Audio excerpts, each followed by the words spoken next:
Hello everyone, welcome back to the official channel of IMU International. The IELTS listening test, you'll hear 4 recordings, and you have to answer 40 questions. Remember, you only hear the audio once. Let's get started. Section 1. You will hear a conversation between Annetta and Charlotte, first-year university students, and Bill, who works for the Student Union Employment Service.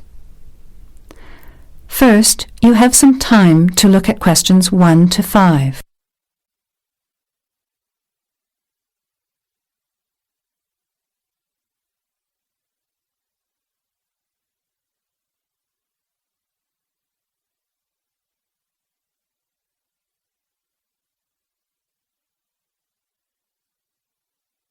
Notice that an example has been done for you.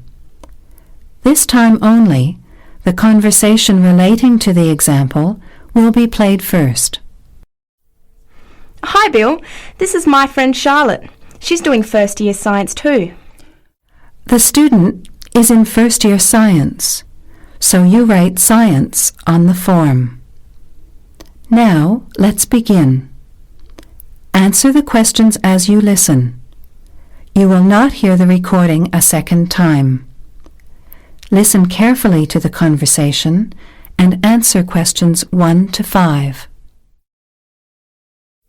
Hi Bill, this is my friend Charlotte. She's doing first year science too.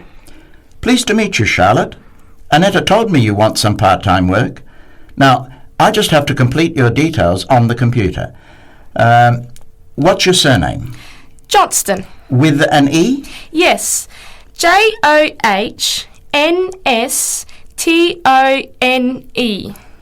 I know that you live in the Heathfield Street student residence, but I can't remember the street number there.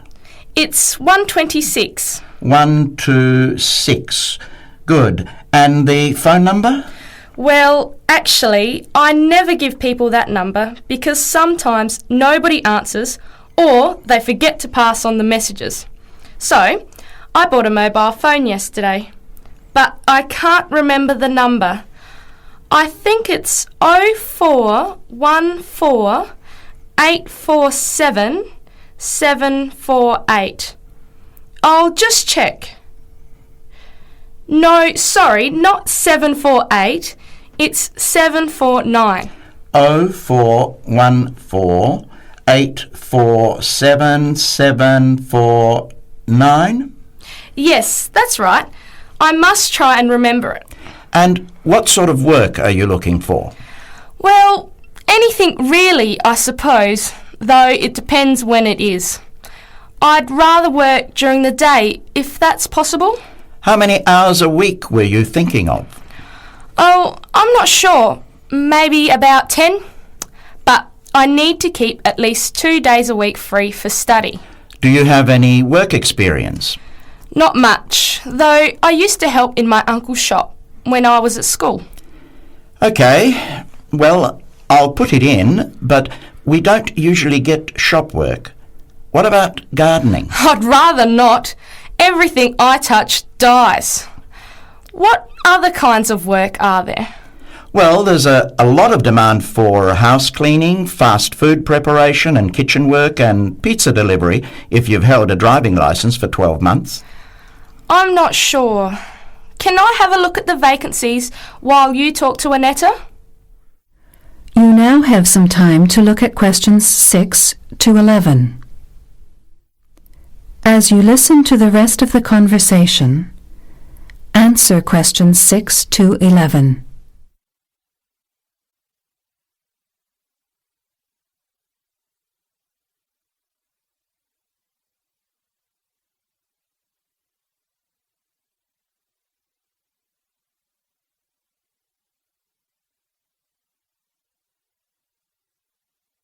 Bill, I'd like to change my job. You're at the Hamburger Express on the High Street, aren't you? What's the problem? Well, I never know what hours I'm going to work. I start at 7 p.m. and I'm supposed to finish at 11 p.m, but sometimes they keep me until 2 or 3 a.m. Yes, that is a bit late if you have to make a 9 a.m. lecture the next day. And the other thing is the pay. They're supposed to pay me on Thursdays, but they never pay me on the correct day, often not until Friday or Saturday. A few weeks ago, I had to wait until Sunday. They said their son was sick, so they couldn't get to the bank, but they're always making excuses. Yes, that doesn't sound too good. Would you be interested in pizza delivery? You need to have a driving licence. Yes, I've got a licence, but I think I'd like to change from working in the evening. Are there any day jobs available? Well, as I told Charlotte, there are several cleaning and gardening vacancies. And this childcare job that just came in this morning. Do you like children? Yes, I do actually. What's the job? Let's have a look. Collect the boy aged 4 from kindergarten at 3 p.m. Pick up the other 2 girls who are aged 6 and 9 from the primary school at 3:15. You take them home and look after them. The parents will be home by 7. That sounds quite good. What about the pay? It's the same as you're earning now, 4 hours a day, Monday to Friday, so 20 hours a week. You need to contact Mrs. Alicia Thompson. Her phone number is 91045629 and she lives in Springfield. I've never been to Springfield. I hope I don't get lost. Don't worry. It sounds quite straightforward. Let's have a look at the street directory. The Thompsons live here in Tulip Street, number 252. So you catch the 631 bus, get off here next to the post office in Daisy Terrace. Walk past the post office to the corner, and on the opposite corner is the kindergarten. Then walk down Daffodil Place and cross over to the primary school. Then keep going down Daffodil Place to the corner and turn right into Tulip Street. That is the end of section 1. You have half a minute to check your answers.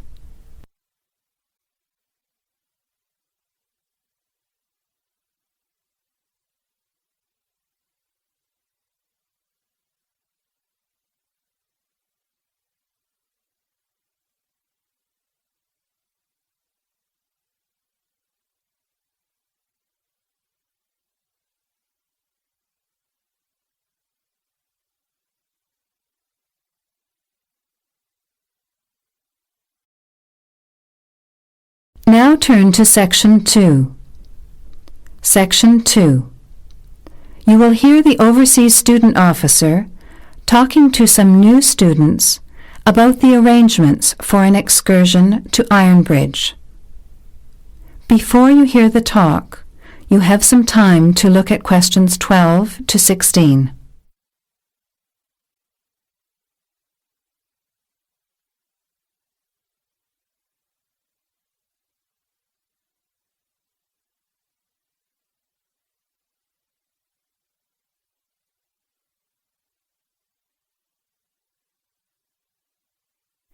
Now, listen carefully to the first part of the talk and answer questions 12 to 16. Hello everyone, my name is Pamela Sutcliffe and most of you already know that I'm the Overseas Student Officer here at Salopian Technical College. Next Tuesday, the 28th of September, we have arranged an excursion for all new students to the important historical town of Ironbridge. We are hoping you'll all come, because not only is the history of Ironbridge very important and interesting, but also an excursion like this is a relaxed and fun way to get to know each other. Ironbridge is about 55 kilometres from here, and we'll be travelling by the college bus, which holds 40 people. If there are more than that, we'll bring a couple of staff cars as well, though I might ask you to indicate on the list if you have a car and would be willing to take a couple of passengers. The list I'm referring to is up there on the student notice board. And if you would like to come on Tuesday, would you please add your name as soon as possible? By the way, could you please print your name clearly? I know some people have wonderful signatures, but often I'm afraid I can't read them, which can cause problems. So if we need extra transport and you could bring your car, can you tick the car column next to your name? Could you also add your student number and your telephone number, just in case there are any last-minute changes and we have to contact you? The other information I need to give you is about lunch. There's a very nice little restaurant in Ironbridge which gives a 15% discount to the college when we bring groups. That means lunch is only about £4, and they do good vegetarian meals too, so it's usually no problem for those of you on special diets. But if you prefer to eat your own food, that's fine too, either on the bus or in the park. But I'd encourage you to try the restaurant. Now, talking of costs, I should tell you that the bus will only cost you £10, and if you bring your car, we'll pay for the petrol, so you get a free trip in return for driving there. Will you please sign up by Saturday at 6 p.m. at the latest? The list is closed after that. We will depart at 9:30 a.m. sharp on Tuesday morning, so please make sure that you arrive at least 15 minutes before so that you can find a seat and get settled on the bus. Before the talk continues, you have some time to look at questions 17 to 21.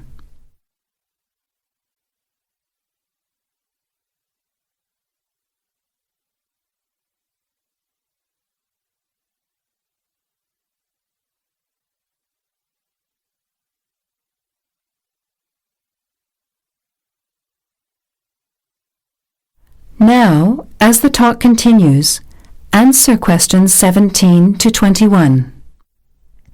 The college bus garage is behind the engineering workshop. It's quite easy to find.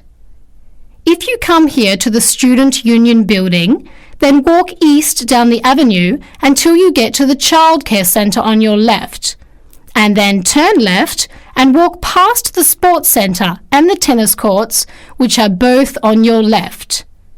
Cross over Central Square, and opposite you is the engineering workshop. Walk around the back and you'll see the bus.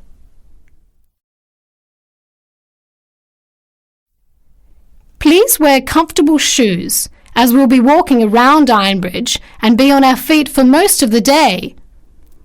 Wear a warm jacket, and you might like to bring an umbrella and a backpack to put them in if the weather's warm and sunny, which we hope it will be, but of course we can't guarantee that. Certainly bring your cameras and any snacks or drinks for the bus journey there and back, which should take about an hour and a half each way. You should all check the notice board on Monday, and we'll also put a note in your mailbox to confirm arrangements, so don't forget to check it. Now, why are we visiting Ironbridge?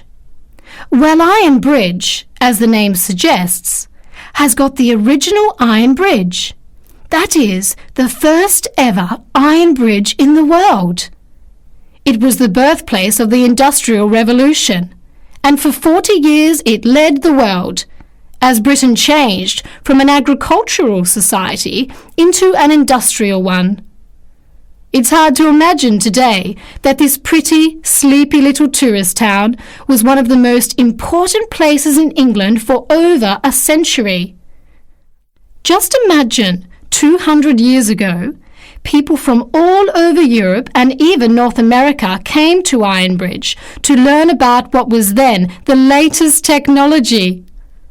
Today it is listed as a World Heritage Site by the United Nations, as they consider the unique collection of industrial monuments, rank it alongside the Grand Canyon, the pyramids, and the Great Barrier Reef. One place that's fun to visit is Blist Hill, which is a reconstruction of a small Victorian industrial town where people are working and living as they did 100 years ago. I hope you'll enjoy the day. It's been a very popular excursion in previous years, so I'm looking forward to going again next Tuesday. Now don't forget to put your name on the list as soon as possible. That is the end of section 2. You have half a minute to check your answers.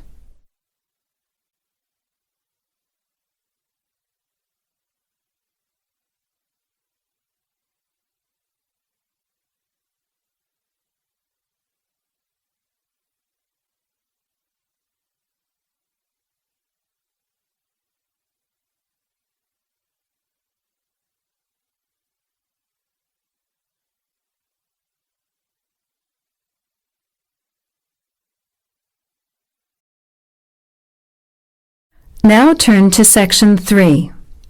Section 3.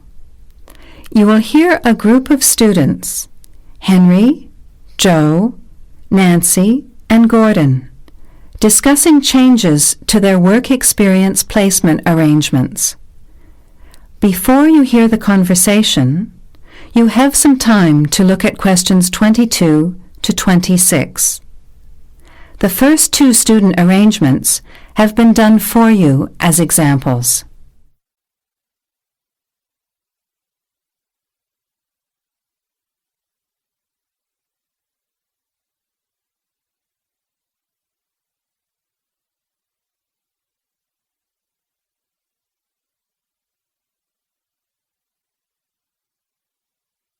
Look, there's the notice that Professor Jones told us he'd be putting up confirming the details of our work experience placements.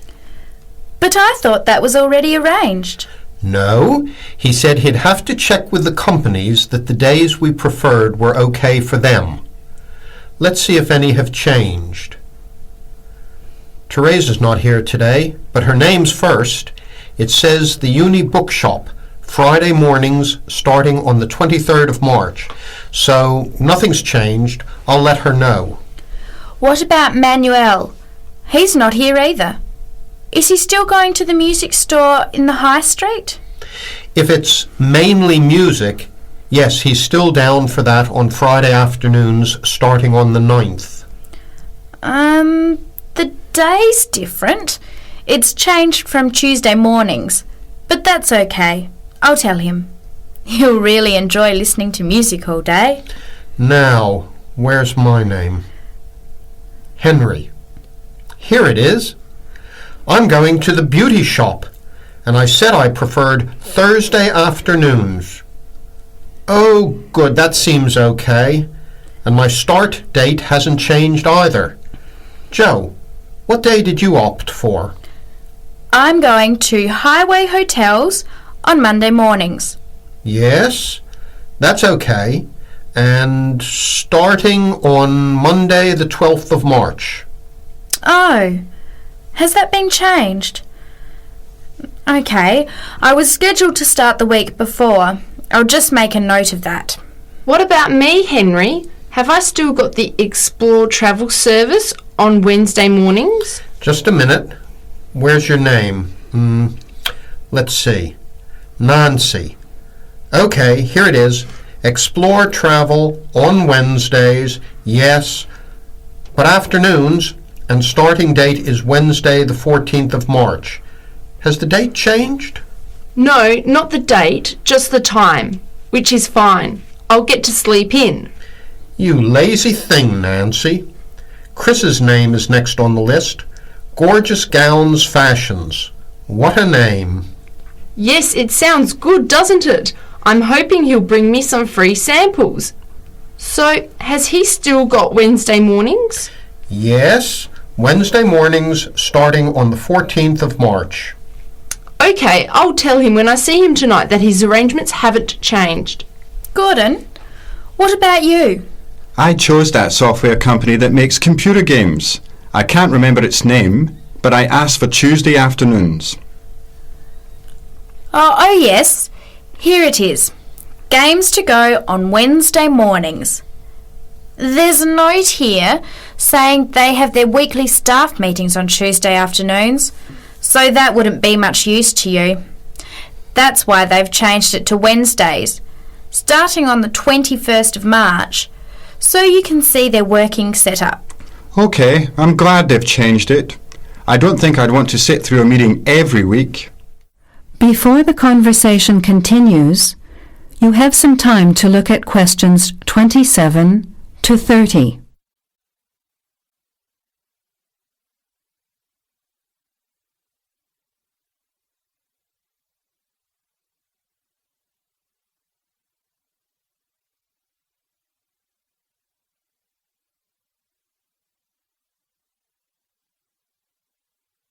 Now, as the conversation continues, answer questions 27 to 30.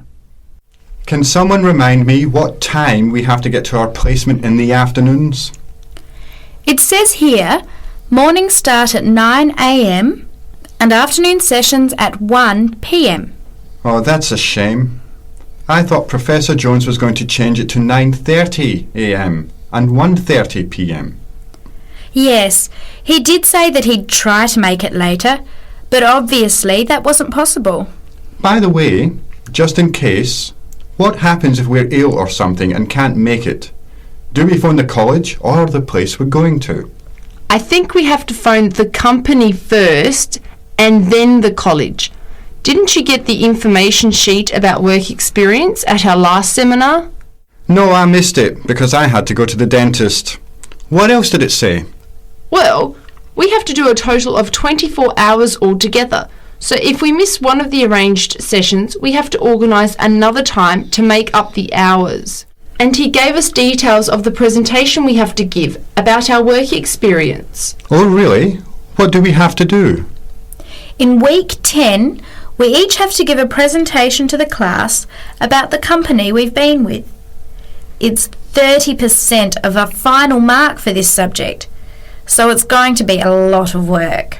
Yes, he's expecting us to do a lot of research while we're there so that we can outline the history of the company, its management structure, number of employees, other branches, etc. And he said we should use lots of visuals such as diagrams and flowcharts during the presentation. Yes, and we should also include what we did each week, the different departments of the company or positions that we observed, and try to relate what we saw to our studies so far. He gave examples like management style, accounting systems, information technology, and so on. You were right. It sounds like lots of work. That is the end of section 3. You have half a minute to check your answers.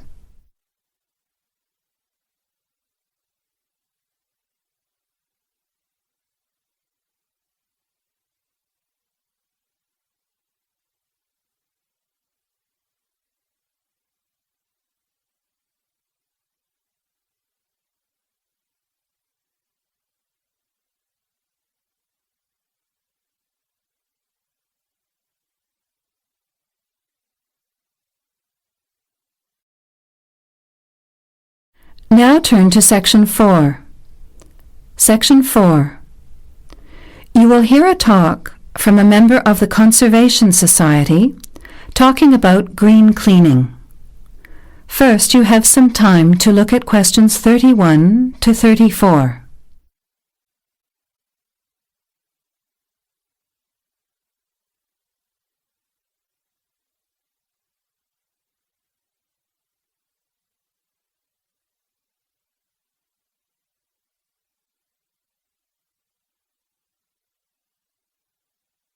Now, listen carefully to the talk and answer questions 31 to 34. Good morning, everyone. It's a pleasure to be here as a representative of the Conservation Society to talk to you about green cleaning.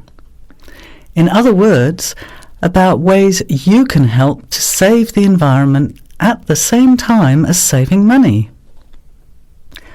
I'll start with saving money, as we're all interested in that, especially students who are living on a tight budget. Probably none of you has sat down and calculated how much you spend on cleaning products each year. Everything from dishwashing detergent, window cleaners and so on, through to shampoos and conditioners for your hair, and then those disasters, products to get stains out of carpets or to rescue burnt saucepans. I can see some nods of agreement. Even if you don't spend a lot of time on housework, you'd end up spending quite a lot of money over a period of time, wouldn't you? We can save money on products and also use products which are cheap, biodegradable and harmless to the environment. These I will call green products.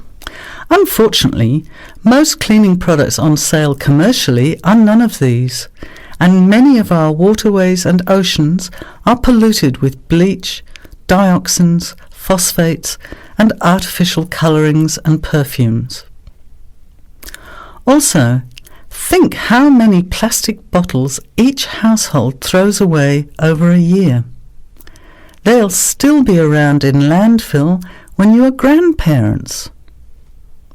So we often feel there's nothing we can do to make a difference, but we can. The actual recipes are on handouts you can take at the end of the talk. The sorts of ingredients I'm referring to are things like bicarbonate of soda, eucalyptus oil, ammonia, vinegar, lemons, pure soap. Lastly, many people find they are allergic to modern products. So for all you asthma sufferers, keep listening. Nothing in these recipes should cause you any problems. An end to itching and wheezing. Now you have some time to look at questions 35 to 40.